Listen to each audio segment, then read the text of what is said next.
नमस्कार साथियों, आप सभी का अपने YouTube चैनल डीएस के हिस्ट्री पर हार्दिक स्वागत है। तो साथियों, हम बात कर रहे थे पुनर्जागरण टॉपिक को लेकर, यानी भारत में धर्म सुधार आंदोलन को लेकर। तो इसमें हम अपनी एक क्लास कर चुके हैं। अगर आपने अभी क्लास नहीं अभी तक देखी है तो आप सभी प्लेलिस्ट में जाकर पहली क्लास देख सकते हो। तो हम बात कर चुके थे इससे पहले तक, यानी कहाँ तक बात कर चुके थे, हम आर्य समाज के विभाजन तक बात कर चुके थे। आज की क्लास हमारी यहाँ से स्टार्ट होगी रामकृष्ण परमहंस एवं स्वामी विवेकानंद को लेकर। कहाँ से क्लास स्टार्ट होगी? स्वामी विवेकानंद को लेकर। तो आपको ध्यान रखना है कि परमहंस व विवेकानंद गुरु शिष्य थे, यानी विवेकानंद के गुरु कौन थे? परमहंस। तो बात करें परमहंस के बारे में, तो परमहंस का जन्म कब हुआ? 1834 में बंगाल में हुआ था, तथा परमहंस की मृत्यु की बात करें तो इनकी मृत्यु 1886 में बंगाल में ही हुई थी।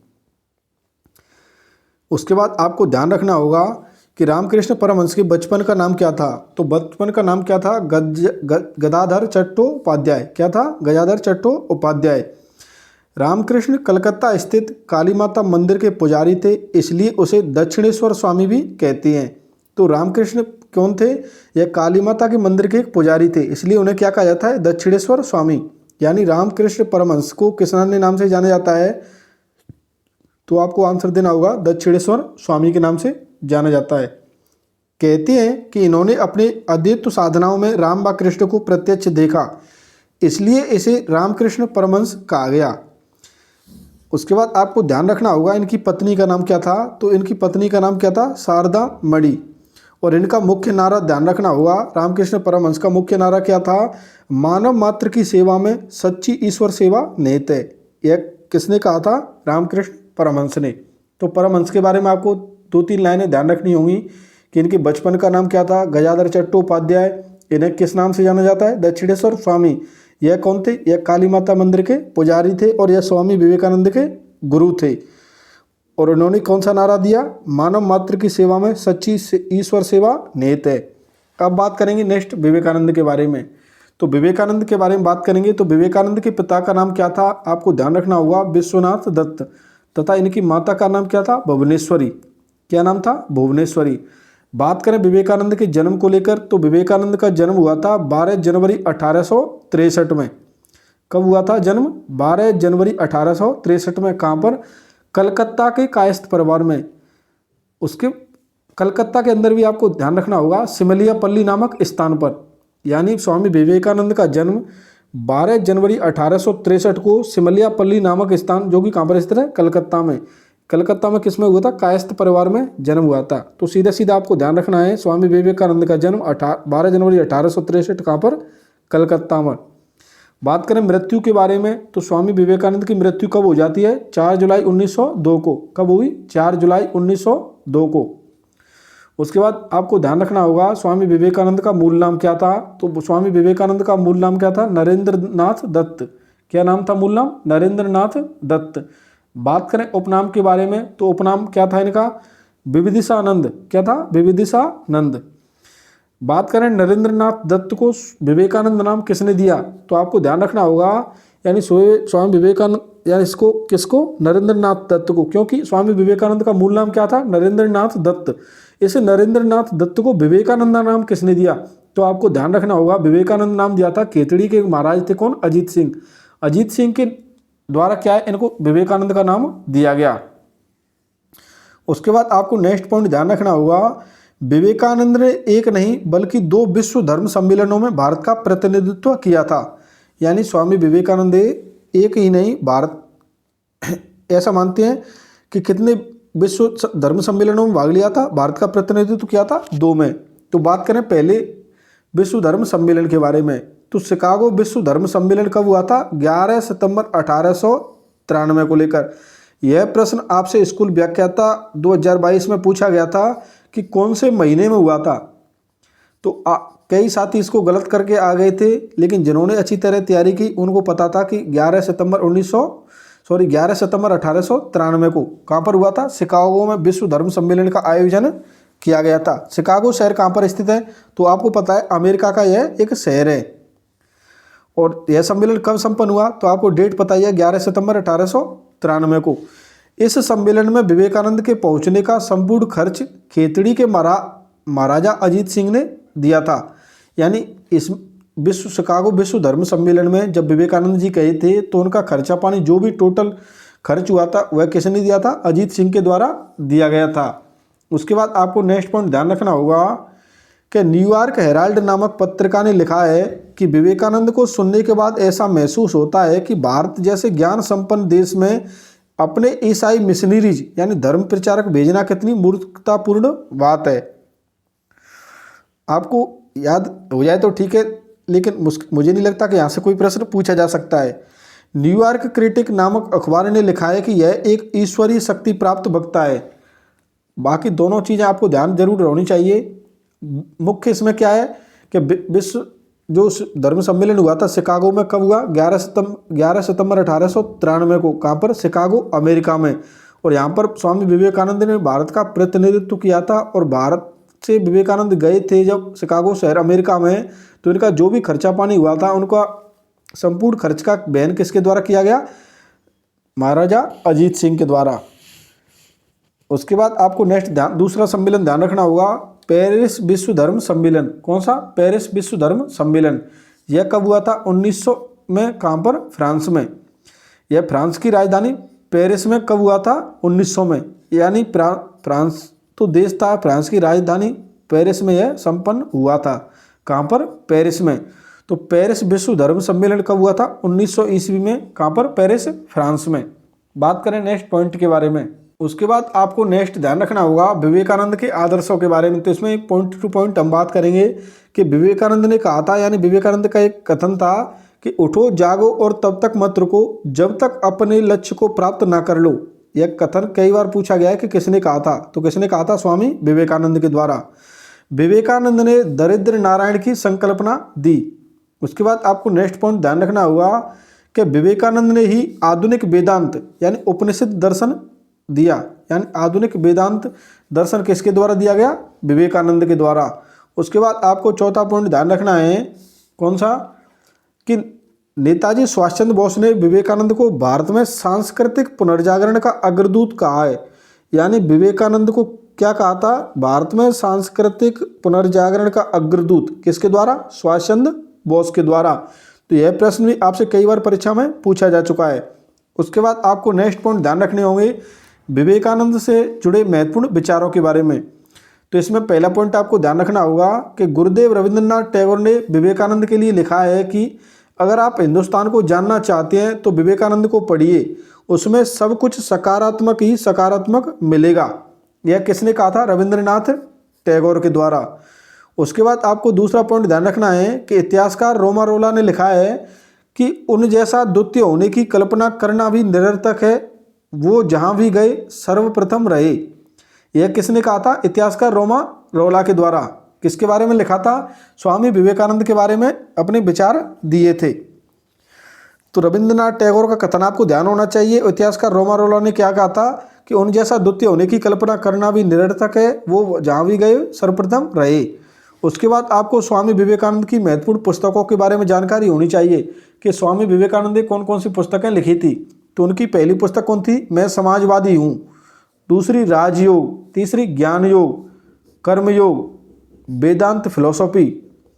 यह सभी 4-5 पुस्तकें हैं किसकी? स्वामी विवेकानंद की। आपसे प्रश्न पूछा जा सकता है कि राजयोग के लेखक कौन थे, ज्ञान योग के लेखक कौन थे, कर्मयोग के लेखक कौन थे, या मैं समाजवादी हूँ, या वेदांत फिलोसॉफी, यह किनकी पुस्तकें? तो यह सभी विवेकानंद की पुस्तकें हैं। विवेकानंद के भाषणों का संग्रह क्या कहलाता है? Lectures from Colombo to Almora के नाम से प्रसिद्ध है। यानी विवेकानंद के भाषणों का संग्रह किस नाम से प्रसिद्ध है? तो आपको ध्यान रखना होगा lectures from Colombo to Almora के नाम से प्रसिद्ध है। उसके बाद आपको नोट कर कर ध्यान रखना होगा कि विवेकानंद ने न्यूयॉर्क में 1896 में वेदांत सोसाइटी की स्थापना की। यानी स्वामी विवेकानंद के द्वारा न्यूयॉर्क शहर में 1896 में वेदांत सोसाइटी की स्थापना की थी। अब बात करें रामकृष्ण मिशन को लेकर, तो विवेकानंद ने अपने गुरु रामकृष्ण के नाम पर यह मिशन स्थापित किया। यानी रामकृष्ण मिशन किसके द्वारा स्थापित किया गया? स्वामी विवेकानंद के द्वारा। किसके नाम पर? अपने गुरु के नाम पर। इसकी स्थापना कब की गई? तो इसकी स्थापना कब की गई और कहाँ पर की गई? आपको ध्यान रखना होगा रामकृष्ण मिशन की स्थापना 1 मई 1897 को बेलूर कलकत्ता नामक स्थान पर की गई थी। किसके द्वारा? स्वामी विवेकानंद के द्वारा। किसके नाम पर? अपने गुरु रामकृष्ण परमहंस के नाम पर। बात करें रामकृष्ण मिशन के बारे में एक एक पॉइंट को लेकर, तो इस मिशन का अगला कार्यालय मायावती यानी अल्मोड़ा उत्तराखंड में खोला गया। यानी जो पहले कहाँ पर इसकी स्थापना की? बेलूर कलकत्ता में। उसके बाद इस मिशन का अगला कार्यालय कहाँ पर खोला गया? मायावती अल्मोड़ा उत्तराखंड में।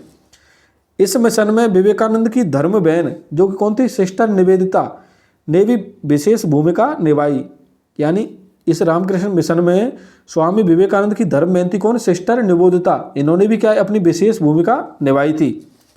अब बात करते हैं विवेकानंद के धार्मिक विचारों को लेकर, तो इसमें एक एक पॉइंट बात करेंगे।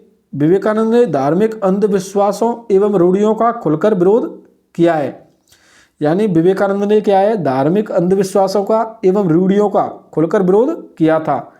विवेकानंद लिखते हैं कि हमारा धर्म रसोई घर में है, ईश्वर खाना बनाने के बर्तनों में है। वो कहता है कि मुझे छूना मत क्योंकि मैं पवित्र हूँ। अगर ऐसा 1 और शताब्दी तक चला तो हम सब पागल खाने में होंगे। उसके बाद बात करें नेक्स्ट पॉइंट के बारे में, तो विवेकानंद ने स्त्रियों के संबंध में कहा कि मुझे 500 समर्पित पुरुषों के साथ इस देश को बदलने में 50 वर्ष लगेंगे, किंतु केवल 50 समर्पित स्त्रियों के साथ यह कार्य मैं कुछ ही वर्षों में पूर्ण कर सकता हूँ। यानी स्वामी विवेकानंद ने क्या है? स्त्रियों की थोड़ी तारीफ की और स्त्रियों की जो भूमिका थी, यानी जो उनकी नज़र में जो इज्जत थी, उनकी नज़र में जो स्त्रियां एक विद्वान थी, विदुषी थी, यानी उन्होंने सीधा सीधा कहा था कि मुझे 500 समर्पित पुरुषों के साथ इस देश को बदलने में 50 वर्ष लगेंगे। यानी मुझे 500 समर्पित व्यक्ति मिल जाए तो इस देश को मैं बदलने में कितना समय लगेगा? 50 वर्ष। लेकिन मुझे समर्पित सिर्फ 50 लेडी यानी 50 स्त्रियां ही मिल जाएं तो यह काम क्या है? मैं कुछ ही वर्षों में पूर्ण कर लूँगा। यह क्या है? स्वामी विवेकानंद के स्त्रियों के संबंध में विचार थे। विवेकानंद कहते हैं कि जब तक देश में लाखों लोग भूखे व अज्ञानी हैं तब तक मैं प्रत्येक व्यक्ति को देशद्रोही मानता हूँ जो गरीबों के खून पसीने से पड़ता है किंतु फिर भी उनकी चिंता नहीं करता। यह किसने कहा था? विवेकानंद ने।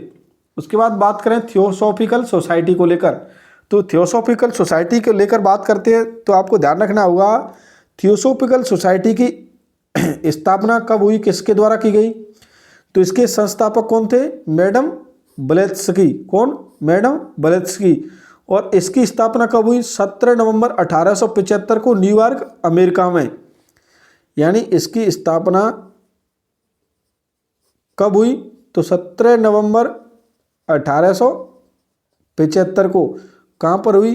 तो न्यूयॉर्क अमेरिका में। कहाँ पर? न्यूयॉर्क अमेरिका में। और इसके संस्थापक आपको पता ही है कौन?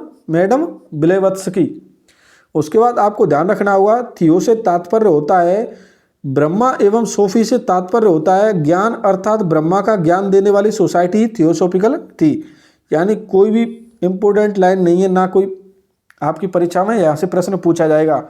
आपको सीधा सीधा ध्यान रखना है क्योंकि साथ ही यही तो इम्पोर्टेंस होता है एक टीचर के गाइडेंस में तैयारी करने का। अगर आपको यह नोट्स डायरेक्ट उपलब्ध करवा दी जाती तो आप इसे रटने का काम करते, लेकिन आप जब मेरी क्लास सुनोगे तो आपको पता होगा कि यह लाइन इम्पोर्टेंट नहीं है तो आप इसे अपनी नोट्स में लिखने का काम नहीं करोगे। आपको सीधा सीधा लिखना है थियोसॉफिकल सोसाइटी की संस्थापक कौन थे? मैडम ब्लेत्सकी। और इसकी स्थापना 17 नवंबर 1875 को न्यूयॉर्क अमेरिका में हुई थी। इस सोसाइटी के संस्थापक थे रूसी महिला HP ब्लेत्सकी एवं अमेरिकी कर्नल HS अल्कोट। यानी इस सोसाइटी के संस्थापक कौन कौन थे? तो आपको ध्यान रखना होगा जहाँ पर हमने बात की मैडम ब्लेत्सकी के बारे में, और उसके अलावा एक और व्यक्ति थे अमेरिकी कर्नल कौन? HS अल्कोट। इन दोनों के द्वारा मिलकर के इसकी स्थापना की गई थियोसॉफिकल सोसाइटी की। उसके बाद बात करें थियोसॉफिकल सोसाइटी का भारतीय मुख्यालय कहाँ पर था, यानी भारत में मुख्यालय कहाँ पर स्थापित किया गया? तो इसका भारत में मुख्यालय 1886 में अडयार मद्रास में खोला गया था। किसका? थियोसॉफिकल सोसाइटी का। उसके बाद आपको नेक्स्ट पॉइंट ध्यान रखना होगा कि श्रीमती एनी बेसेंट भारत में कब आई थी। आपसे कई बार परीक्षा में प्रश्न पूछा गया है कि श्रीमती एनी बेसेंट भारत कब आई, तो आपको आंसर देना होगा 1893 में। 1907 में कर्नल एलकॉट की मृत्यु के बाद मैडम ब्लेवत्स्की ने भारतीय सोसाइटी की अध्यक्षा एनी बेसेंट को नियुक्त किया। यानी जब 1907 में कर्नल एलकॉट की मृत्यु हो जाती है तो उसके बाद क्या होता है, मैडम ब्लेवत्स्की ने क्या किया, भारतीय थियोसॉफिकल सोसाइटी यानी भारतीय सोसाइटी की अध्यक्षा किसे बनाया था, एनी बेसेंट को। अब एनी बेसेंट को लेकर भी हम थोड़ी बात कर लेते हैं कि एनी बेसेंट कौन थी, कहाँ से आई, इसकी जन्म कब हुआ, इसकी मृत्यु कब हुई थी। तो बात करें श्रीमती एनी बेसेंट को लेकर, तो एनी बेसेंट का जन्म कब हुआ था, 1 अक्टूबर 1847 को, कहाँ पर, आयरलैंड में। और इसकी मृत्यु कब हुई थी, 20 सितंबर 1933 को, कहाँ पर, अडयार भारत में। अडयार यानी मद्रास भारत में। तो एनी बेसेंट क्या थी, एक महान वक्ता थी, लेखक थी, राजनीतिज्ञ, समाज सुधारक, महिला अधिकारों की रक्षक एवं महान थियोसॉफर थी। तो यह क्या है, सभी आपको जानकारी मिल गई एनी बेसेंट के बारे में कि एनी बेसेंट कौन थी।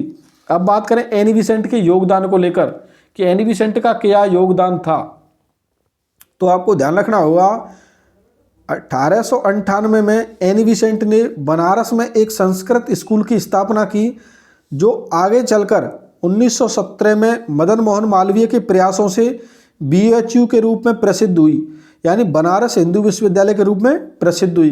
किसके प्रयासों से, मदन मोहन मालवीय के प्रयासों से। कब, 1917 में। तो आपको पता चल गया कि 1898 में जो बनारस में एक संस्कृत स्कूल स्थापित किया था, किसके द्वारा, एनी बेसेंट के द्वारा। यही स्कूल आगे चलकर क्या बना, बनारस हिंदू विश्वविद्यालय।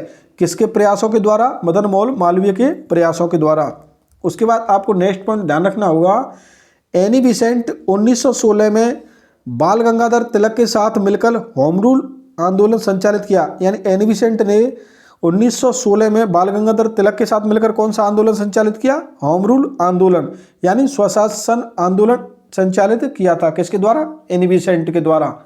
अब बात करते हैं नेक्स्ट पॉइंट को लेकर, तो आपको ध्यान रखना होगा कि एनी बेसेंट के प्रयासों से ही 1916 के लखनऊ अधिवेशन में कांग्रेस के दोनों गुट यानी नरम दल व गरम दल क्या हो गए थे, एक हो गए थे। यानी कांग्रेस के नरम दल गरम दल एक कब हुए, 1916 में। कौन से अधिवेशन में, लखनऊ अधिवेशन में। किसके प्रयासों से, तो आपको आंसर देना एनी बेसेंट के प्रयासों से। उसके बाद आपको नेक्स्ट पॉइंट ध्यान रखना होगा कि 1917 में एनी बेसेंट कांग्रेस के कलकत्ता अधिवेशन की पहली महिला अध्यक्षा चुनी गई। यानी एनी बेसेंट को कांग्रेस के अध्यक्ष के रूप में कब चुना गया, कलकत्ता अधिवेशन में। कब, 1917 में। और यह क्या है, पहली महिला अध्यक्षा चुनी गई थी। उसके बाद आपको नोट कर ध्यान रखना होगा कि कांग्रेस के कुल 55 अधिवेशन संपन्न हुए। कब से कब तक लेकर, 1885 से 1948 तक। कब से कब तक लेकर, 1885 से 1948 तक। उसके बाद आपको दूसरा नोट ध्यान रखना होगा कि कांग्रेस के संपूर्ण जीवन काल में 3 महिलाओं ने इसकी अध्यक्षता की थी। यानी कांग्रेस की महिला अध्यक्षा कितनी बनी, 3। कौन कौन सी, श्रीमती एनी बेसेंट कब बनी थी, 1917 में। कौन से अधिवेशन में, कलकत्ता अधिवेशन में। उसके बाद 1925 में कौन बनी, सरोजनी नायडू। कौन से अधिवेशन में, कानपुर अधिवेशन में, जो कि कब हुआ था, 1925 में। उसके बाद तीसरी महिला थी नलिनी सेनगुप्त। कब बनी, 1933 में। कौन से अधिवेशन में, कलकत्ता अधिवेशन में। यानी सीधा सीधा ध्यान रखना होगा 1917 के 8 वर्ष बाद और 25 के 8 वर्ष बाद, यानी 17 स्टार्ट कर लेना। और कलकत्ता, कानपुर, कलकत्ता यानी 3 बार का, पहले से कलकत्ता, लास्ट के से कलकत्ता, बीच के से क्या, कानपुर। और आपको ध्यान रखना होगा एनी बेसेंट, सरोजिनी नायडू, नलिनी सेन गुप्त के बारे में। यह तीनों क्या है, कांग्रेस की अध्यक्षता बनी थी। उसके बाद बात करें श्रीमती एनी बेसेंट के द्वारा, तो इनके द्वारा 2 समाचार पत्र प्रकाशित किए गए थे। तो इनके द्वारा समाचार पत्र कौन कौन से प्रकाशित किए गए थे, अंग्रेजी भाषा में कॉमनवेल्थ व न्यू इंडिया। यानी श्रीमती एनी बेसेंट के समाचार पत्रों के नाम आपको ध्यान रखने होंगे कि इनके द्वारा अंग्रेजी भाषा में कौन कौन से समाचार पत्र प्रकाशित किए। तो कॉमनवेल्थ व न्यू इंडिया नामक समाचार पत्र प्रकाशित किए। साथियों उसके बाद बात करते हैं यंग बंगाल आंदोलन को लेकर। किसको लेकर, यंग बंगाल आंदोलन को लेकर। इस आंदोलन के प्रेरणा या संस्थापक थे कौन, हेनरी लुई विवियन डेरिजियो, यानी यंग बंगाल आंदोलन के संस्थापक या प्रणेता आपसे पूछा जाए तो आपको ध्यान रखना होगा हेनरी लुई विवियन डेरिजियो। उसके बाद डेरिजियो का जन्म 1809 में पुर्तगाल में हुआ था, मृत्यु 1831 में कलकत्ता में हुई। बिल्कुल भी जन्म मृत्यु आपको ध्यान नहीं रखनी है, कोई भी परीक्षा में आपसे आज तक नहीं पूछा गया और ना पूछा जाएगा। आपको सीधा ध्यान रखना है कि यंग बंगाल आंदोलन के प्रणेता या संस्थापक कौन थे, तो कौन थे? हेनरी लुई विवियन डेरिजियो। यह डेरिजियो पिता पुर्तगाली व माता बंगाली थी और डेरिजियो क्या थे? एक घड़ी विक्रेता थे। तो डेरिजियो के बारे में जो सामान्य जानकारी है वह आपको ध्यान रखनी होगी। डेरिजियो 1826 से 1831 तक कलकत्ता हिंदू कॉलेज में इतिहास विषय के प्राचार्य रहे थे। किस विषय के प्राचार्य रहे थे? इतिहास विषय के। कौन से कॉलेज में? कलकत्ता हिंदू कॉलेज में। कब से कब तक? 1826 से 1831 तक। उसके बाद बात करें डेरिजियो की पत्रिकाओं के बारे में, तो बंगाल स्पेक्ट्रल, बंगाल एस्पेरस, कलकत्ता साहित्य gazette, east India gazette, India gazette, यह क्या है? डेरिजियो की प्रमुख पत्रिकाएं थीं जिनका संपादन डेरिजियो के द्वारा किया गया। उसके बाद आपको नोट कर ध्यान रखना होगा कि डेरिजियो को आधुनिक भारत का प्रथम राष्ट्रवादी कवि भी कहा जाता है। डेरिजियो को क्या कहा जाता है? आधुनिक भारत का प्रथम राष्ट्रवादी कवि। आपसे पूछा जाए कि आधुनिक भारत का प्रथम राष्ट्रवादी कवि किसे कहा जाता है, तो आपको सीधा आंसर देना होगा डेरिजियो, यानी हेनरी लुई विवियन डेरिजियो इसका पूरा नाम था। उसके बाद बात करें अगले पॉइंट के बारे में, तो डेरिजियो के कितने शिष्य थे? 5 प्रमुख शिष्य थे जिन्होंने उनकी मृत्यु के बाद इस आंदोलन को चलाया। यानी कौन से आंदोलन को? यंग बंगाल आंदोलन को। 5 शिष्य कौन कौन से थे? कृष्ण मोहन बनर्जी, दक्षिणानंद मुखर्जी, राम गोपाल घोष, महेश चंद्र घोष व रसिक कृष्ण। यह सभी किसके शिष्य थे? डेरिजियो के। तो आपको यहाँ से एक पॉइंट ध्यान रखना है, यंग बंगाल आंदोलन किसने चलाया? हेनरी लुई विवियन डेरिजियो ने। यह कौन थे? यह क्या है? घड़ी विक्रेता थे। उन्होंने हिंदू कॉलेज में इतिहास के प्राचार्य के रूप में कार्य किया था 1826 से 1831 तक। इनकी पत्रिकाओं के नाम ध्यान रखने हैं। उसके बाद आपको नेक्स्ट पॉइंट ध्यान रखना है, आधुनिक भारत का प्रथम राष्ट्रवादी कवि भी किसे कहा जाता है? डेरिजियो को। उसके बाद बात करते हैं इस्लामिक धर्म सुधार आंदोलन को लेकर। कौन सा प्रमुख आंदोलन चला था? इस्लामिक धर्म सुधार आंदोलन सर सैयद अहमद खां के द्वारा। सर सैयद अहमद खां, यानी इनका जन्म कब हुआ था? 1817 में और इनकी मृत्यु कब हुई थी? 1898 में। तो इस्लामिक धर्म सुधार आंदोलन के बारे में आपको ध्यान रखना होगा कि अहमद खां ने पहली बार मुसलमानों में राजनीतिक अभिवृत्ति यानी समझ व प्रेम पैदा करने की कोशिश की। किस आंदोलन के माध्यम से? इस्लामिक धर्म सुधार आंदोलन के माध्यम से। अहमद खां ने 1864 में कलकत्ता में साइंटिफिक सोसाइटी यानी वैज्ञानिक समाज की स्थापना की। आपसे प्रश्न पूछा जाए कि साइंटिफिक सोसाइटी यानी वैज्ञानिक समाज की स्थापना किसके द्वारा की गई और कब की गई, तो आपको सीधा सीधा आंसर देना है सर अहमद खां के द्वारा 1864 में कलकत्ता में साइंटिफिक सोसाइटी की स्थापना की गई थी। उसके बाद बात करें नेक्स्ट पॉइंट को लेकर, आपको ध्यान रखना होगा कि 1875 में इसी सर अहमद खां के द्वारा क्या है, अलीगढ़ में एक कॉलेज की स्थापना की गई थी। वह कॉलेज कौन सी थी?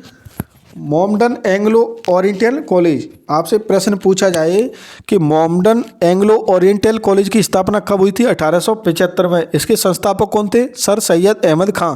इसकी स्थापना कहाँ पर की गई थी? कलकत्ता में। तो नेक्स्ट आपको ध्यान रखना होगा, इसी कॉलेज से एक आंदोलन शुरू हुआ जिसे अलीगढ़ आंदोलन कहा जाता है। जैसे क्या कहा जाता है? अलीगढ़ आंदोलन। यहीं पर आपको एक नोट ध्यान रखना होगा कि यही कॉलेज आगे चलकर 1920 में अलीगढ़ मुस्लिम विश्वविद्यालय के रूप में प्रसिद्ध हुआ। आपको नेक्स्ट पॉइंट ध्यान रखना होगा कि अहमद खां ने 1888 में बनारस के राजा शिव प्रसाद के साथ मिलकर अखिल भारतीय राजभक्त सभा का गठन किया। यानी अखिल भारतीय राजभक्त सभा का गठन किसके द्वारा किया गया? अहमद खां ने किसके साथ मिलकर किया था? बनारस के राजा शिव प्रसाद के साथ मिलकर। उसके बाद आपको नेक्स्ट पॉइंट ध्यान रखना होगा अहमद खां के बारे में कि अहमद खां ने एक पत्रिका निकाली थी। उस पत्रिका नाम क्या था? तहजीब उल अखलाक। यानी सब इसका अर्थ देखें तो सभ्यता एवं नैतिकता। यानी आपको ध्यान रखना होगा अहमद खां की पत्रिका का नाम क्या था? तहजीब उल अखलाक नामक पत्रिका किसके द्वारा प्रकाशित की गई? आपको सीधा सीधा आंसर देना है अहमद खां के द्वारा।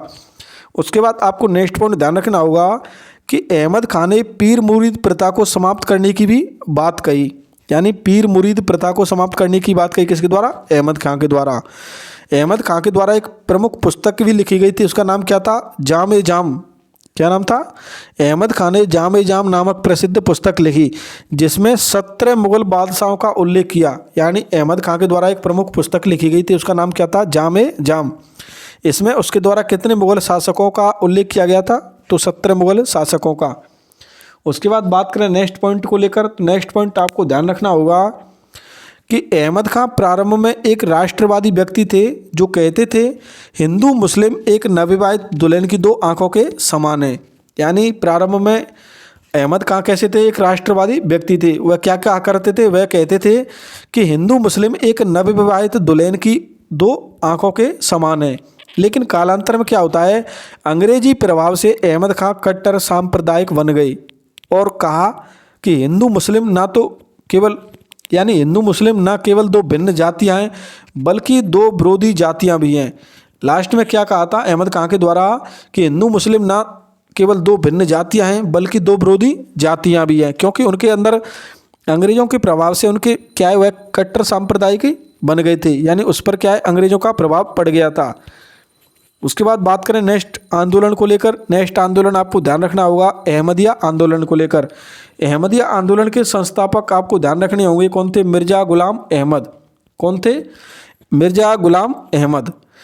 अहमद ने बहरीन ए अहमदिया नामक पुस्तक लिखी जिससे समाज सुधार के प्रयास किए गए। यानी जिसमें क्या किए गए?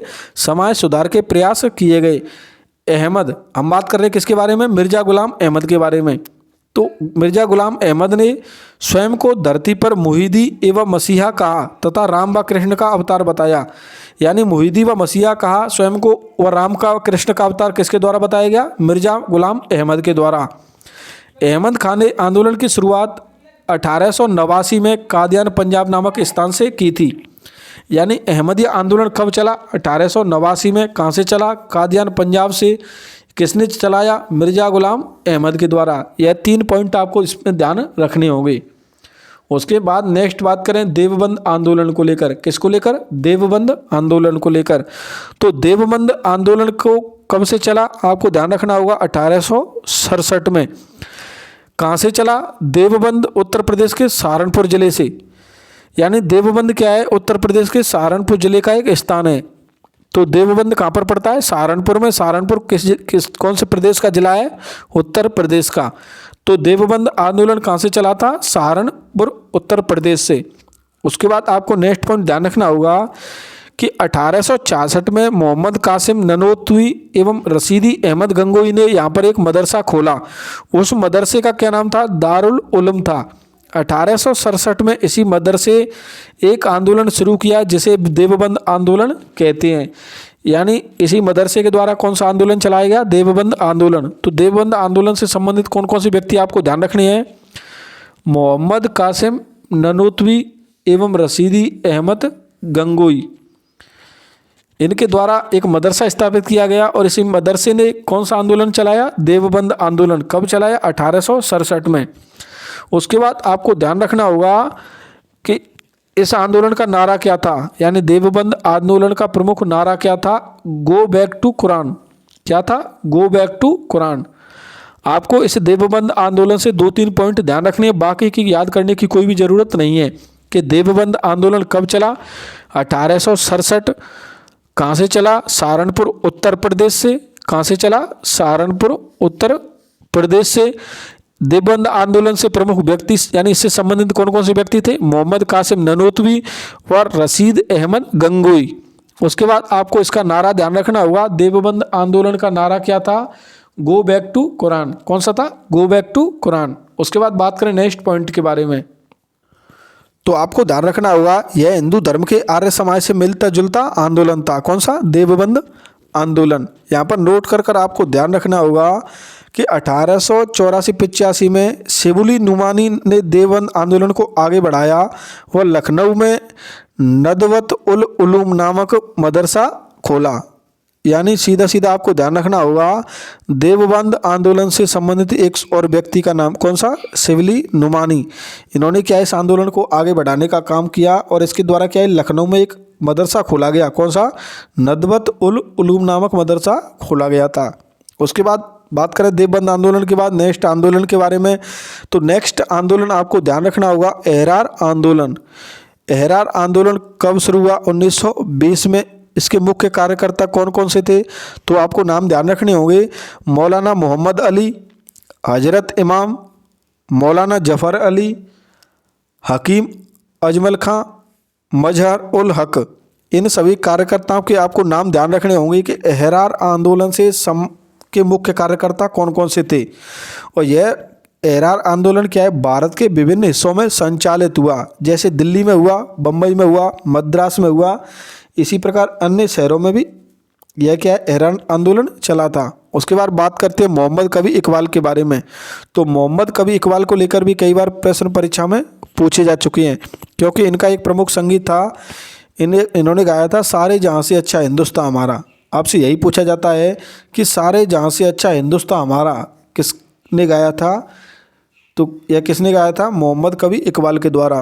तो बात करें मोहम्मद कबीर इकबाल के बारे में, तो आपको ध्यान रखना होगा इनका जन्म 1877 में, मृत्यु 1938 में होती है। और मोहम्मद कबीर इकबाल क्या है, भारत के एक मानवतावादी कवि थे। इनका प्रसिद्ध संगीत था सारे जहाँ से अच्छा हिंदुस्तान हमारा। किसका संगीत था यह, मोहम्मद कबीर इकबाल का। और लेकिन होता क्या है, कालांतर में इकबाल कट्टर सांप्रदायिक बन गए। इकबाल ने 1930 में मुस्लिम लीग के लाहौर अधिवेशन में कहा कि उत्तर पश्चिम भारत के एक पृथक राष्ट्र के रूप में निर्माण ही मुसलमानों की अंतिम नियति प्रतीत होता है। यानी कालांतर में समय बदलने के बाद क्या है, मोहम्मद कबीर इकबाल बहुत ही एक अच्छे भारत के एक मानवतावादी कवि थे, लेकिन वह कालांतर में क्या है, कट्टर सांप्रदायिक बन गए। और उन्होंने 1930 के मुस्लिम लीग के लाहौर अधिवेशन में क्या कहा कि उत्तर पश्चिम भारत के एक पृथक राष्ट्र के रूप में निर्माण ही मुसलमानों की अंतिम नियति प्रतीत होता है। साथ ही हमने बात की मोहम्मद कबीर इकबाल के बारे में। किसके बारे में, मोहम्मद कबीर इकबाल के बारे में। अब बात करते हैं नेक्स्ट आंदोलन को लेकर। तो आपको नेक्स्ट आंदोलन दिख रहा होगा, सिख धर्म सुधार आंदोलन, क्योंकि सिख धर्म सुधार आंदोलन से भी कई बार प्रश्न पूछे गए हैं। तो सिख परंपरा में कुल 10 आध्यात्मिक गुरु हुए हैं। कितने गुरु हुए हैं, टोटल 10 गुरु। इन गुरुओं ने गुरु शिष्य परंपरा को अत्यधिक महत्व दिया। आपको 10 गुरुओं के क्रमानुसार नाम ध्यान रखने होंगे। कितने गुरुओं के नाम, 10 गुरुओं के नाम आपको क्रम के अनुसार ध्यान रखने होंगे। तो पहला कौन सा था, नानक देव, उसके बाद अंगद, उसके बाद अमरदास, अमरदास के बाद रामदास, रामदास के बाद अर्जुन देव। छठवें गुरु हुए थे हरगोविंद, 7वें हरराय, 8वें हरकिशन, 9वें तेग बहादुर, 10वें गुरु गुरु गोविंद सिंह। तो आप सभी को पता है कि नानक देव तो पहले थे, तो ज़्यादातर को याद है नानक देव पहले थे, और अर्जुन देव 5वें थे, और गुरु गोविंद सिंह 10वें, और गुरु तेग बहादुर 9वें गुरु थे। तो इन सभी के क्या है, आपको क्रमानुसार नाम ध्यान रखने होंगे, क्योंकि क्रम को लगाने को लेकर भी प्रश्न पूछा जा सकता है आपसे। इनमें से 4-5 गुरुओं के नाम देकर आपसे पूछा जाएगा, निम्न क्रमानुसार व्यवस्थित कीजिए।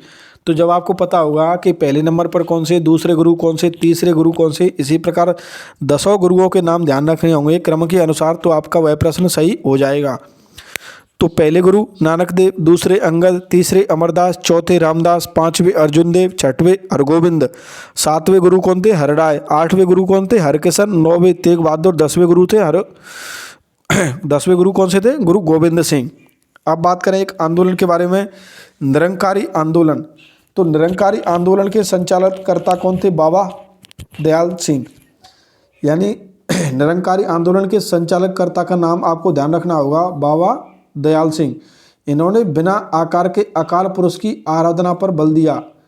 यानी इसी बाबा दयाल सिंह के द्वारा क्या किया गया, बिना आकार के अकाल पुरुष की आराधना पर बल दिया गया। तो आपको सीधा सीधा ध्यान रखना होगा, निरंकारी आंदोलन संचालककर्ता बाबा दयाल सिंह। उसके बाद बात करें नेक्स्ट आंदोलन को लेकर, तो नेक्स्ट आंदोलन आपको ध्यान रखना होगा, नामधारी आंदोलन। कौन सा आंदोलन, नामधारी आंदोलन। नामधारी आंदोलन के संचालनकर्ता का नाम आपको ध्यान रखना होगा, भगत जवाहर मल। कौन, भगत जवाहर मल।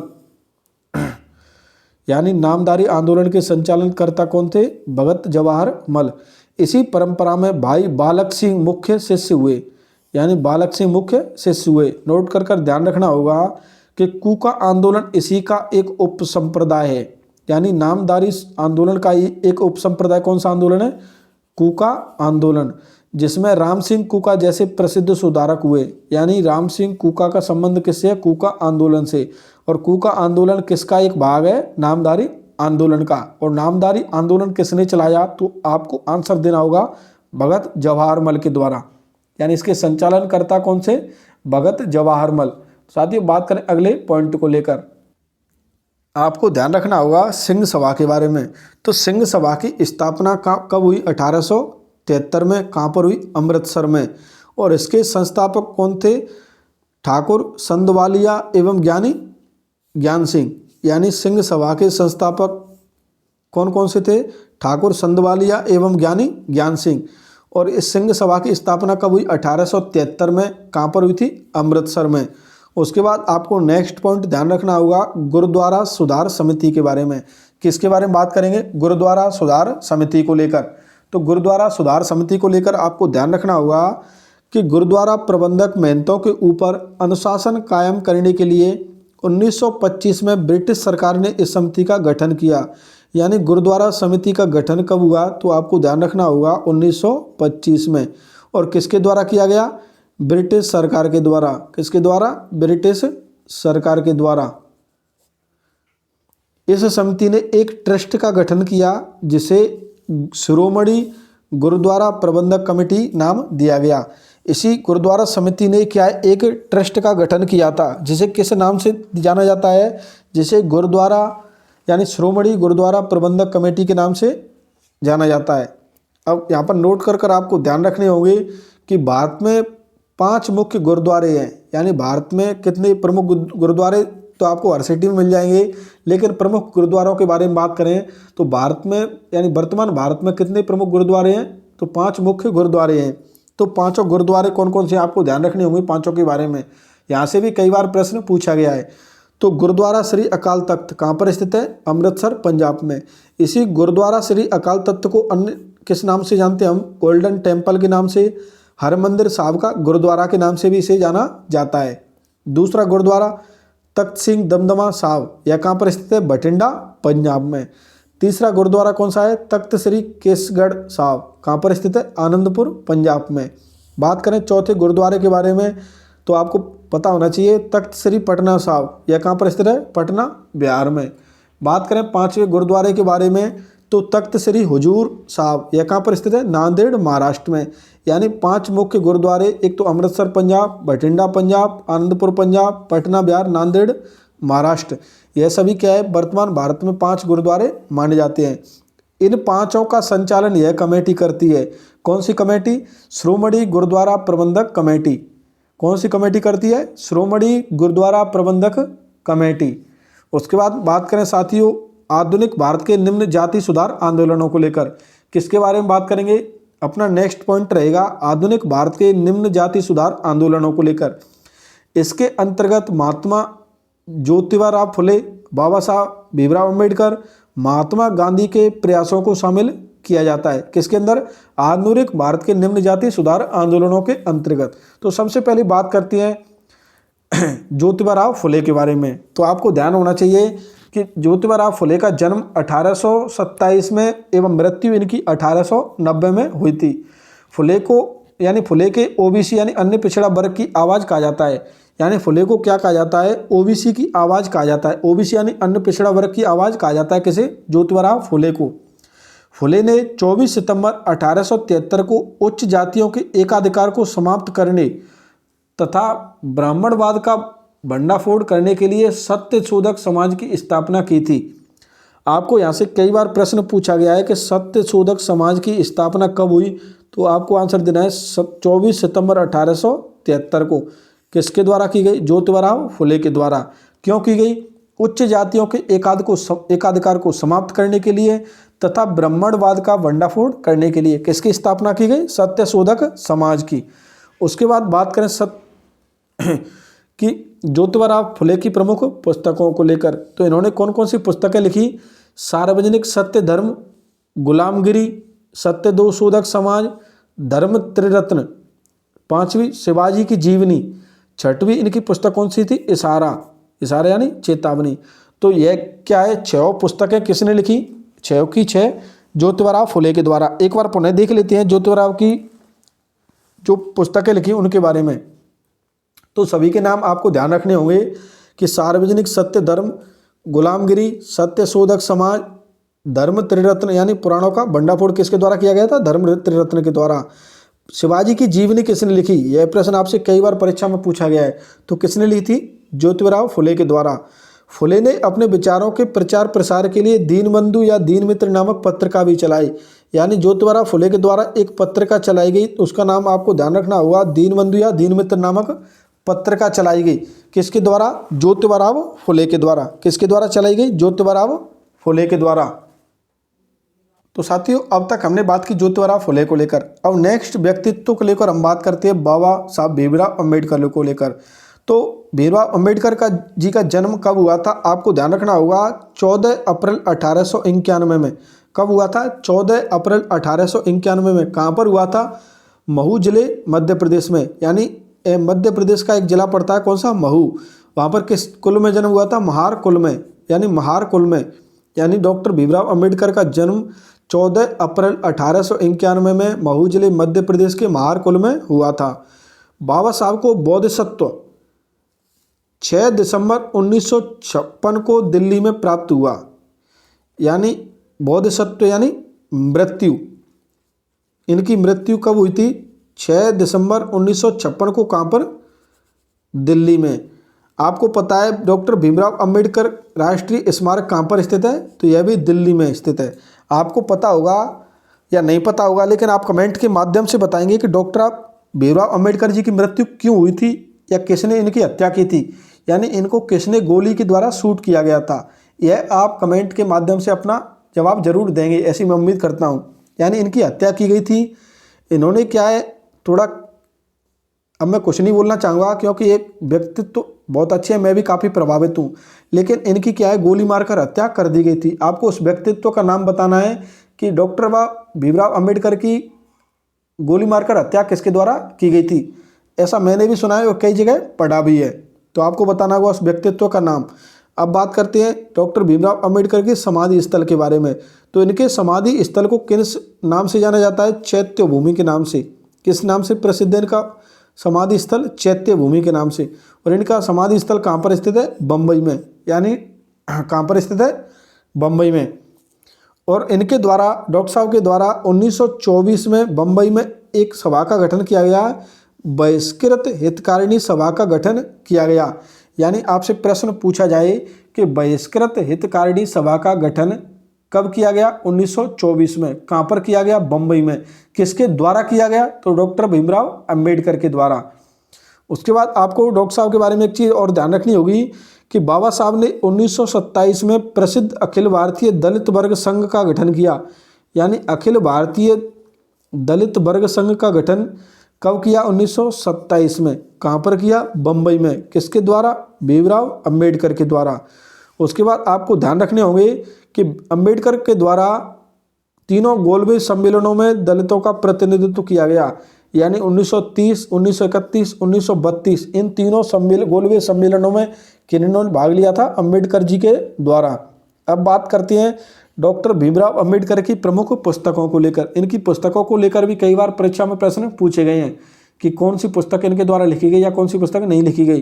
तो आपको ध्यान रखना होगा एनिहिलेशन ऑफ द कास्ट यानी जाति प्रथा का विनाश कब लिखी? 1936 में। फ्रीडम वर्सेज फेडरेशन यानी स्वतंत्रता बनाम संघ कब लिखी? 1936 में। Pakistan and the partition of India यानी भारत का विभाजन एवं पाकिस्तान कब लिखी? 1940 में। रेनाडे गांधी एवं जिन्ना कब लिखी? 1943 में। हु इज द शूद्र किसकी पुस्तक है? यानी शूद्र कौन है? कब लिखी? 1946 में। मार्क्स या बुद्ध कब लिखी? 1956 में। महात्मा गौतम बुद्ध एवं धम्म कब लिखी? 1957 में। यह पुस्तक क्या है, डॉक्टर भीमराव अंबेडकर की मृत्यु के बाद प्रकाशित हुई थी 1957 में। तो आपको पता चल गया इन 6-7 पुस्तकों के लेखक कौन थे, भीमराव अंबेडकर। यानी एनिहिलेशन ऑफ द कास्ट यानी जाति प्रथा का विनाश, फ्रीडम वर्सेज फेडरेशन यानी स्वतंत्रता बनाम संघ, Pakistan and partition of India यानी भारत का विभाजन एवं पाकिस्तान। उसके बाद नेक्स्ट पुस्तक लिखी रेनाल्डे गांधी एवं जिन्ना। उसके बाद हु इज द शूद्र यानी शूद्र कौन है। उसके बाद मार्क्स या बुद्ध। उसके बाद बात करें नेक्स्ट के बारे में तो महात्मा गौतम बुद्ध एवं जन्म यानी महात्मा गौतम बुद्ध एवं धम्म। इन सभी पुस्तकों के लेखक कौन, आपको ध्यान रखना होगा, डॉक्टर भीमराव अंबेडकर। उसके बाद बात करें अंबेडकर की पत्रिकाओं के बारे में, यानी इनके द्वारा कौन कौन सी पत्रिकाएं प्रकाशित की गई, तो आपको पता होना चाहिए मूक नायक, बहिष्कृत भारत, समता, जनता एवं प्रबुद्ध भारत। इन चारों पुस्तक जो पत्रिकाएं थी, पहली, दूसरी, तीसरी, चौथी, इनकी भाषा कौन सी थी, मराठी। जबकि 5वीं पत्रिका थी प्रबुद्ध भारत, इसकी भाषा क्या थी, तो आपको इसकी भाषा ध्यान रखनी होगी अंग्रेजी। आपको तो सीधे सीधे ध्यान रखना है कि मूक नायक, बहिष्कृत भारत, समता, जनता, प्रबुद्ध भारत, यह किसकी पत्रिकाएं थी, डॉक्टर भीमराव अंबेडकर की। उसके बाद आपको नेक्स्ट पॉइंट ध्यान रखना होगा कि अंबेडकर भारतीय संविधान के जन्मदाता माने जाते हैं, क्योंकि वो 29 अगस्त 1947 को गठित प्रारूप समिति के सदस्य थे। यानी प्रारूप समिति के अध्यक्ष कौन बने थे, डॉक्टर भीमराव अंबेडकर। आपसे प्रश्न पूछा जाए कि प्रारूप समिति का गठन कब किया गया, तो 29 अगस्त 1947 को। प्रारूप समिति में सदस्यों की संख्या कितनी थी, यह आप कमेंट के माध्यम से बताएंगे। तो साथियों, हमने बात की डॉक्टर भीमराव अंबेडकर जी के बारे में। अब बात करेंगे 2-3 पॉइंट जो महात्मा गांधी के बारे में हम पढ़ेंगे, क्योंकि यहाँ से हम कंप्लीट पढ़ने का, महात्मा गांधी को कंप्लीट आगे चैप्टर में पढ़ेंगे। अभी महात्मा गांधी के बारे में जो इन्होंने निम्न वर्ग को लेकर यानी दलित वर्ग को लेकर जो भी प्रयास किए उनके बारे में बात करेंगे। तो हम महात्मा गांधी के बारे में आपको पता है इनका जन्म कब हुआ था, 2 अक्टूबर 1869 को। जबकि महात्मा गांधी की मृत्यु कब हुई थी, 30 जनवरी 1948 को। उसके बाद आपको ध्यान रखना होगा महात्मा गांधी में कि गांधी ने ही सर्वप्रथम दलितों को हरिजन नाम दिया। यानी आपसे प्रश्न पूछा जाए कि सर्वप्रथम दलितों को हरिजन नाम किसके द्वारा दिया गया, तो आपको वहाँ सीधा सीधा आंसर करना है महात्मा गांधी। उसके बाद आपको ध्यान रखना होगा कि अखिल भारतीय अछूत फेडरेशन का गठन कब किया गया, 1932 में किसके द्वारा किया गया, महात्मा गांधी के द्वारा। यानी महात्मा गांधी ने 1932 में अखिल भारतीय अछूत फेडरेशन का गठन किया गया था और इस फेडरेशन का नाम बदलकर हरिजन सेवक संघ कर दिया गया। कब, 1933 में। आपसे प्रश्न पूछा जाए कि हरिजन सेवक संघ की स्थापना किसके द्वारा की गई, तो आपको आंसर देना होगा महात्मा गांधी। कौन सा आंसर देना है, महात्मा गांधी। बात करें नेक्स्ट पॉइंट को लेकर, आपको नेक्स्ट ध्यान रखना होगा इस फेडरेशन का पहला सम्मेलन 1932 में दिल्ली में आयोजित हुआ, जिसके अध्यक्ष घनश्याम दास बिड़ला चुने गए तथा उपाध्यक्ष कौन चुने गए, अमृतलाल विठल दास ठक्कर यानी AB ठक्कर चुने गए। कौन से संगठन के, तो आपको ध्यान रखना होगा अखिल भारतीय अछूत फेडरेशन का गठन कब किया गया, 1932 में। इस अखिल भारतीय अछूत फेडरेशन का प्रथम सम्मेलन कब हुआ, 1932 में। कहाँ पर हुआ, दिल्ली में। इसके अध्यक्ष कौन चुने गए, घनश्याम दास बिड़ला। और इस सम्मेलन के उपाध्यक्ष कौन चुने गए, अमृतलाल विठलदास ठक्कर। आपको लास्ट नोट कर 1-2 लाइनें और ध्यान रखनी होंगी कि इस AB ठक्कर को आदिवासियों का मसीहा कहा जाता है। आपसे प्रश्न पूछा जाए कि आदिवासियों का मसीहा किसे कहा जाता है, AB ठक्कर को कहा जाता है। और गांधी जी के द्वारा 1937 में हरिजन नामक पत्रिका प्रकाशित की गई। यानी हरिजन नामक पत्रिका निकाली किसके द्वारा, गांधी के द्वारा। कब निकाली, 1937 में। तो साथियों, आज हमने क्या है, यह अपना कंप्लीट चैप्टर कर लिया है 2 क्लास में। आपको उम्मीद करता हूँ आपको अच्छा लगा होगा। अब बात करेंगे नेक्स्ट वीडियो में नेक्स्ट चैप्टर के साथ। अपना चैप्टर कंप्लीट हो चुका है। चैप्टर का नाम क्या था, भारतीय पुनर्जागरण काल, या इसे हम किस नाम से जानते हैं, सामाजिक एक एवं धर्म सुधार आंदोलन, या इसे एक अन्य नाम से जानते हैं इंडियन रेनेसां के नाम से। तो आज अपना यह चैप्टर कंप्लीट हो चुका है। आपको क्लास कैसी लगी है, आप कमेंट के माध्यम से अपना रिव्यू जरूर दें। और आपको क्लास अच्छी लगी हो तो आप प्लीज़ इस क्लास को शेयर करने का काम जरूर किया करें। तो साथियों, मिलती है नेक्स्ट क्लास में, तब तक के लिए धन्यवाद।